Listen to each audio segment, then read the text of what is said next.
The next topic at hand is working with tables in relation to web content. The HTML table tag has had sort of an infamous existence in the world of web design. Common sense says it's intended to convey or present scientific data in sort of a spreadsheet-like format. So think an Excel spreadsheet, that sort of thing. But as the web grew, and this is at the beginning of the web, designers got into the web design game using tables to put together their layout. And it's likely, as the first assignment comes filtering through, they haven't been submitted as I am recording this lecture, but I am sure that there will be at least a couple students who may use a table to help try to control their content.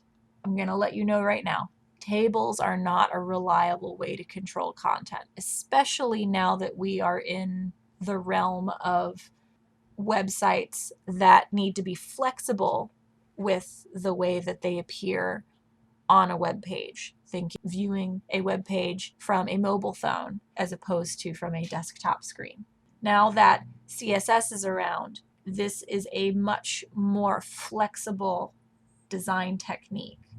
Table-based layout is considered a dinosaur at this point because it's very heavy with code in terms of HTML. It's difficult to update, and they aren't very nice to alternative browsers.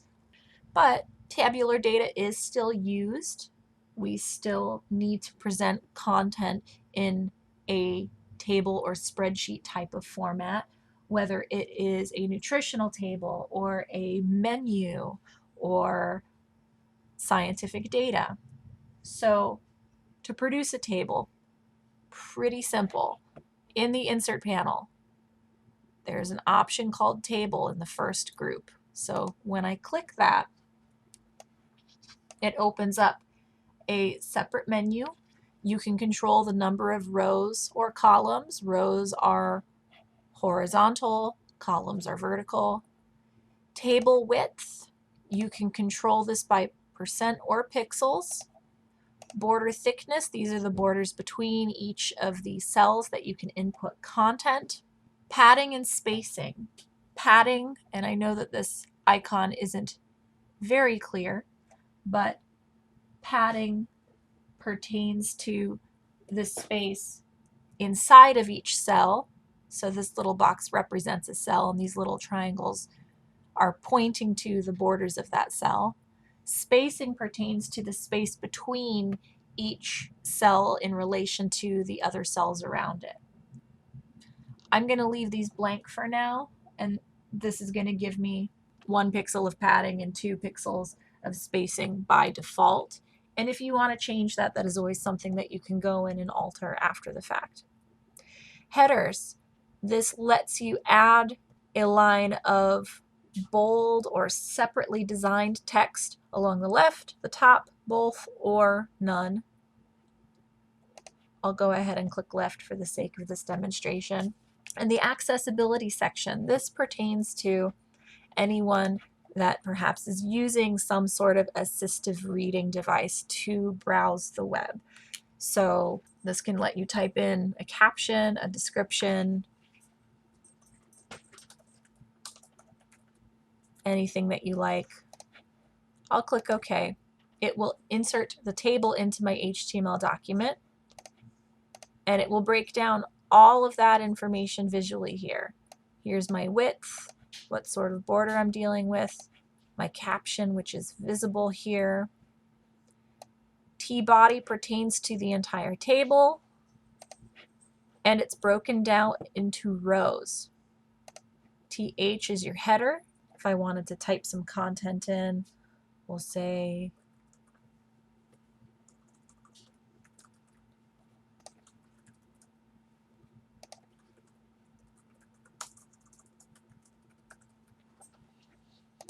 and such. Now you can see as I type this content in, you can see that my cells adjust in size.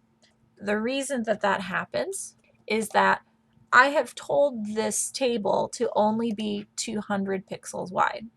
So the cells are going to adjust to try and fit that width that I've placed in. And as such, any empty cells are consolidated to meet that. So the TH represents the header, and then TD is each additional cell. Now to select content in a table, again, you're inputting, you can input images, you can input text content. To select any item in a table, you can do a couple different things. You can click and drag, and that will highlight that column or row. As you can see, they're in a bolder black. I can also control click to select arbitrary portions. So if I wanted to control a certain number of cells to edit just those sections, I can highlight those as well. I can also, if I hover near the border along the top or left side, you can see that a little arrow appears. I can click to highlight an entire row or an entire column. I can also click and drag to highlight a large amount of cells. If I need to adjust the size of the cells themselves, I do have the ability to move these around. Now, because I've got my width set to 200, it's going to attempt to keep me within that width. But I do have the ability to adjust the way that those columns or those rows and what the spacing between them is by clicking and dragging. Now, under Edit, there's an option called Table.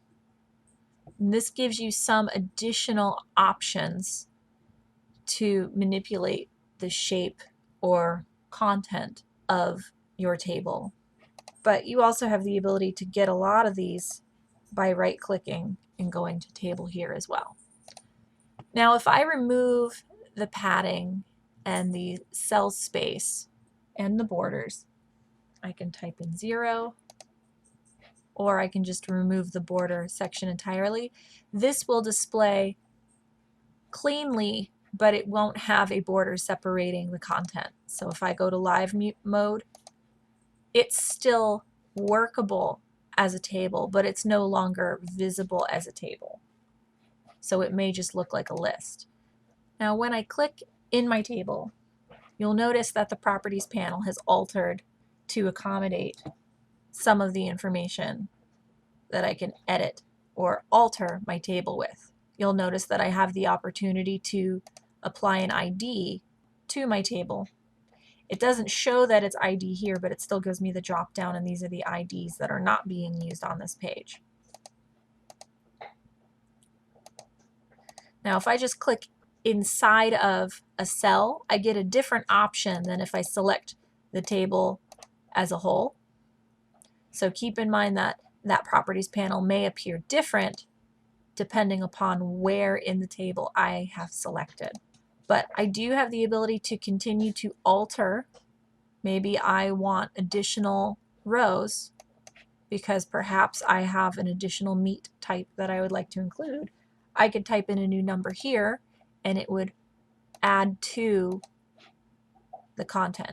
Same thing with the width. If I want a wider amount of space, I can type that in as well. Padding and spacing. While I didn't apply any padding or spacing initially, I had left it blank. I can still come in here and alter that as well. If I remove my padding and my spacing and my border, for that matter, it's going to be just a lot tighter. I'm going to back out of that. Alignment, again, left, right, center. A border can be affected here as well, in addition to the HTML. And some of these icons here, these allow you to make some further adjustments. So if I have set a particular width for my columns, it will clear that, and you'll notice it also altered the width of the overall table. table widths, converting it to pixels or percentages. Again, this just makes some alterations there if you need to switch between those increments of measurement. So clearing column widths or row heights, if I have set up particular heights for each section, this just resets that. If I want to alter content specifically in a particular cell, like I'll click up here, in the Properties panel, you get your usual HTML that's present, but you also get information pertaining to each cell individually. So for instance, I have a width set here, no height present. Horizontal and vertical also have alignment and placement information. I can control that background color. So maybe I would like everyone in my header column to have a particular shade. I can control that. Keeping in mind this becomes an alteration of the HTML and not the CSS. I would recommend doing this as a style as opposed to HTML, but it can be altered here. Something worth noting though, down here where it represents the cell, you can split individual cells into rows or columns. So if I click that, it will specify, am I splitting you into a row or a column? I'll pick column in this case, and I'll click 2. And you'll notice, see how it divided that cell and it split it in half. So now it's not one cell, it's 2 cells. If I want to combine multiple cells into a single unified cell, so if I wanted to place these and make them one unit instead, I would click the other option here, which merges the cells that have been selected. If I need to resize the table as a whole, I could just type a value into the width section here, but you also have these handles just like you do on images. So you can also physically redrag the border to fit your needs. And if you look at right here, this little blue number that's changing, this is telling you what the new width is in pixels. This header box, this lets you convert a TD tag, which would appear differently, to a TH tag, which is these headers here. So you're changing that TD to the TH by clicking that header button.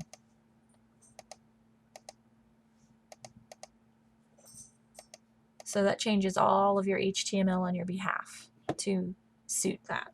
This works just like the column or row header options available in that table dialog box. You do have the ability to alter your cell's borders. So when you think of the CSS designer to alter borders of a cell, and I'll pick my TH tag as an example to illustrate this.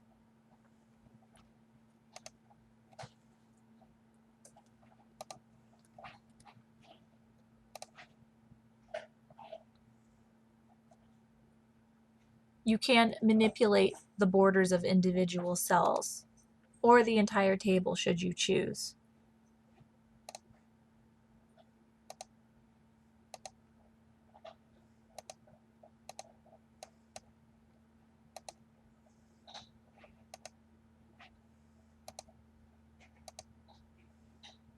So you can see how that alters. To manipulate individual cells, so for instance, I only want to control one, because these are rows nested inside of one another, and each TD is the same, you will want to make sure that you include a class to manipulate each one dependent of one another.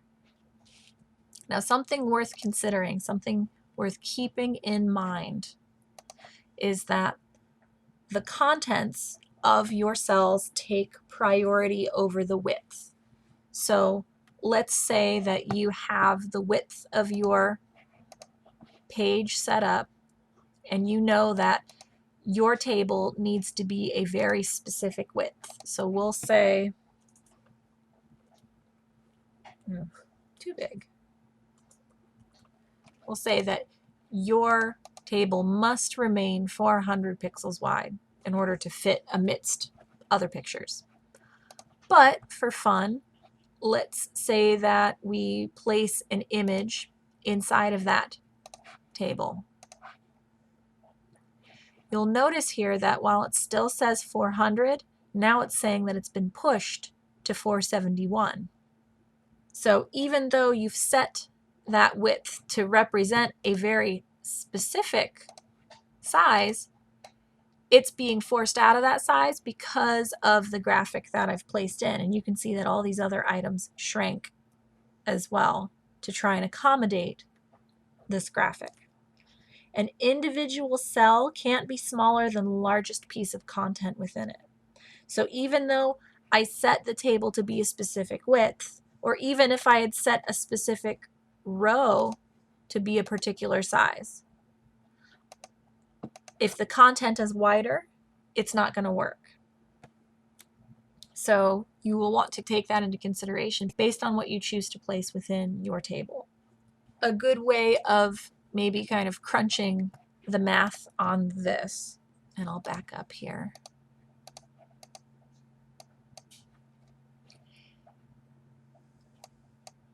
Make sure that if you're having a difficult time with your tables, grab a calculator. When displaying a table, the web browser's loyalty is first to the table width and then to the column width. So you can see here that the width is intending to be a specific size, but then it's adjusting.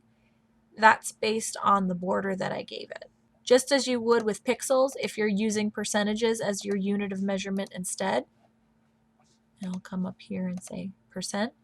As you can see, 400%, that pertains to the width of the page. So that's pretty stinking wide. But you want to make sure that the value of the widths of the cells total 100% of whatever the width is that you're setting it up to be. So if we're setting that width to be 50%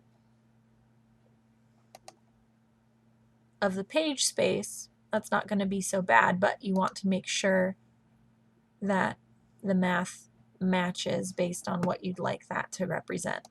If you need to remove or add a column, we added a column a moment ago by clicking on the table as a whole and then adding the rows.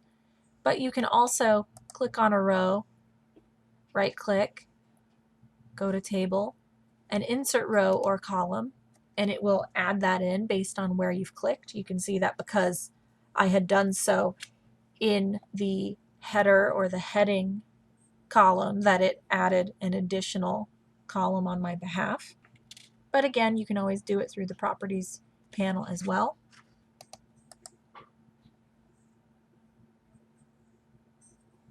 If I need to do multiples at a time, instead of picking row or column, I can insert rows or columns, and this is going to give me additional options. So how many I'd like above or beneath the selection that I clicked on, whether they're rows and columns, etc. And it will make those alterations on my behalf. It's getting a little busy. If I need to delete a row or column, you can just select that row and hit the delete key. Everything will shift to fit that space that you've left. You can also select it, right click, and then opt to delete here. You can also select content in your HTML and hit delete there. If you're working with tabular data, thinking that since tables are intended to display information, Dreamweaver does make it easy for you to import content. Let's say you have a spreadsheet.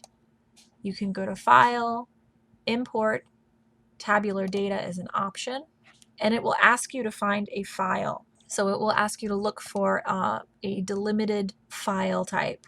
that you want to import. This can be made using an Excel spreadsheet, and you can actually import a spreadsheet in. The book goes over in detail how you can do this if you ever have that need. You can rearrange content. Perhaps you want to sort content in a table. Under Edit, Table, and at the very bottom it says Sort Table. So let's say maybe I'd like to sort this list. I've selected that section that I want to alter, order it alphabetically, and I can specify by a couple columns at a time if I need to. I'll click Apply. Oh, I think it was looking at that first column, so let's try that again. Edit, Table, Sort Table. First column, alphabetically ascending. I need to check that box. Sort includes the first row. That's why it doesn't want to put beef at the top. There we go. If you need to export tabular data, maybe you want to bring this back to Excel for something else. You wouldn't do that for the assignment, but perhaps sometime in a professional career you would need that opportunity. File, Export Table, Delimiter.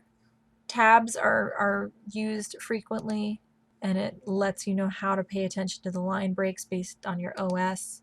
And if you hit export, it will prompt you to save that file, and then you can save it and it would export it.